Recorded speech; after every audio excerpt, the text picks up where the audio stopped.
Le soin est un humanisme, ce tract que vous avez publié chez Gallimard, vous faites écho à la conférence de Jean-Paul Sartre de 1945, l'existentialisme est un humanisme.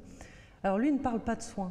Vous faites ce pas de plus là, ça vous semblait une évidence? Oui, moi ça me semblait le pas d'après. Oui, moi ça me semblait une évidence parce que, mais c'est vrai qu'il ne le fait pas, donc ça me semblait une évidence sur la question existentialiste entre guillemets, qui est tout de même une voilà, et Sartre le dit d'ailleurs très très bien dans cette conférence, l'homme se fait. Hein, et quand il dit l'homme, chaque homme porte en lui et sa singularité et le générique de tous les hommes, et il est responsable, et il assure comme ça cette éthique qui se met en place. C'est très lévinassien.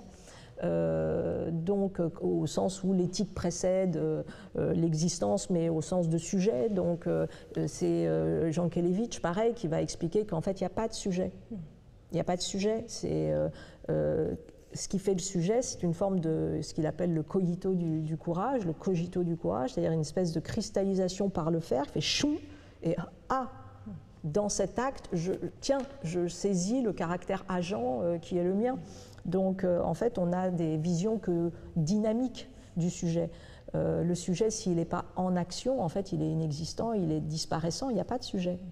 Ça n'existe pas, c'est une fiction régulatrice, mais d'ailleurs peut-être pas si régulatrice que ça, peut-être que, bon, je pense qu'elle est quand même un peu régulatrice, parce que s'il n'y a pas de sujet et qu'on valide le fait qu'il n'y a jamais de sujet, moi j'ai toujours peur que ça soit un pas vers une vraie déresponsabilisation.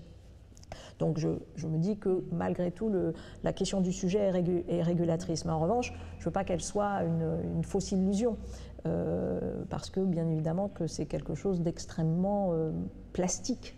Bon. Donc c'est vrai que ce pas de plus, dans ce faire, il me semblait que le soin, en fait, c'est une matrice du faire.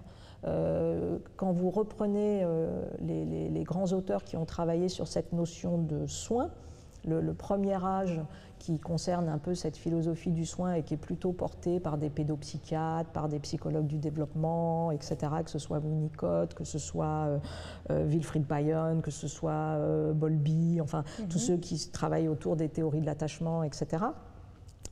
Vous voyez très bien que le soin est posé comme ce qui est en deçà de l'activation du système exploratoire de l'enfant et du système motivationnel de l'enfant. Et que, en fait, ce qui va déclencher chez l'enfant sa capacité d'apprendre, de se relier au monde, des idées, etc., donc tout son système d'apprentissage, et puis de l'autre côté, son principe d'individuation, voilà, la création de comportements, son rapport aux émotions, etc., c'est le soin. Même la conscience de soi. La conscience de soi. Passe par l'autre, en fait. Exactement. Par l'autre que je... Par l'autre, et pas n'importe quel autre, par l'autre qui, à un moment donné, avec lequel j'ai établi un lien qualitatif, un lien d'attachement. Et bien évidemment, dans ce lien d'attachement, souvent le parent, etc. Mais quand c'est pas le parent, parce que hélas c'est pas toujours le parent, on rencontre dans notre vie, tout au long de notre vie, des figures d'attachement qui nous permettent de continuer de déployer ce principe d'individuation.